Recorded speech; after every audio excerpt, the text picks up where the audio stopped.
சிறப்புமிக்க குடியரசு தின விழாவில் நம்முடைய மாண்புமிகு தமிழ்நாடு முதலமைச்சர் அவர்கள், மாண்புமிகு தமிழ்நாடு ஆளுநர் அவர்களுக்கு முப்படை தலைவர்கள் மற்றும் காவல்துறை உயர் அலுவலர்களை அறிமுகம் செய்து வைக்க உள்ளார்கள். லெப்டினன்ட் ஜெனரல் திரு KS ராவ், AVSM தென்னிந்திய பகுதிகளின் தலைமை படை தலைவர். Develop the state on the sublime principles of social justice, equality, equal nature of faith and fraternity. The objective of the Dravidian model is to inculcate social justice and innovation, and the social justice goal for the Dravidian model of governance is to ensure education, research, employment and development accessible to all. The Honorable Chief Minister of Tamil Nadu has been an untiring advocate of social justice, working towards creating a society where all individuals have the opportunity to reach their full potential, free from discrimination and inequality. The Honorable Chief Minister of Tamil Nadu has been a pioneer in implementing all the promises placed before the people.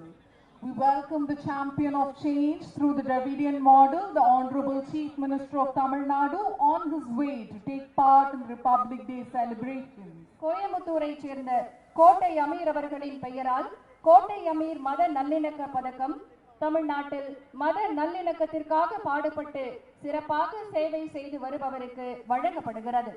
காசோலை, ஒரு பதக்கம் மற்றும் தகுதி உரை இதில் அடங்கும். கள்ளச்சாராய ஒழிப்பிற்காக சிறப்பாக செயல்பட்ட காவலர்களுக்கு காந்தியடிகள் விருது வழங்கப்படுகிறது. காசோலை, பதக்கம் மற்றும் சான்றிதழ் வழங்கப்பட இருக்கின்றன. மாண்புமிகு தமிழ்நாடு முதலமைச்சர் அவர்களின் சிறந்த காவல் நிலையத்திற்கான கோப்பைகள் இன்று வழங்கப்படுகின்றன.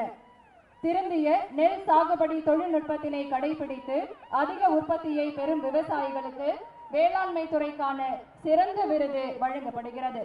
காசோலையுடன் பதக்கமும் பாராட்டு சான்றிதழும் வழங்கப்படும். தகவல் தொழில்நுட்ப நிறுவனங்கள் மற்றும் தகவல் தொழில்நுட்பம் சார்ந்த நிறுவனங்களின் விருப்ப தேர்வு மாநிலமாக்குவதில் எல்காட் முக்கிய பங்கு வகிக்கிறது. அதனை காட்சிப்படுத்தும் அலங்கார அணிவகுப்பு ஊர்தி வந்து கொண்டிருக்கிறது. The tableau representing the Department of மீன்வளம் மற்றும் மீனவர் நலத்துறை தமிழ்நாடு அரசு மீனவர்களின் நலனுக்காகவும் மீனவர்கள் சமூக பொருளாதார நிலையை மேம்படுத்தவும் செயல்படுத்தப்பட்டு வரும் அந்த அலங்கார அணிவகுப்பு ஊர்தி வந்து கொண்டிருக்கிறது.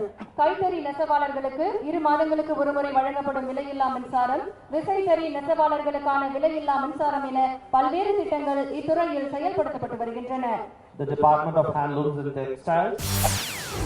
செய்திகளை உடனுக்குடன் தெரிந்து கொள்ள உடனே சப்ஸ்கிரைப் பண்ணுங்க.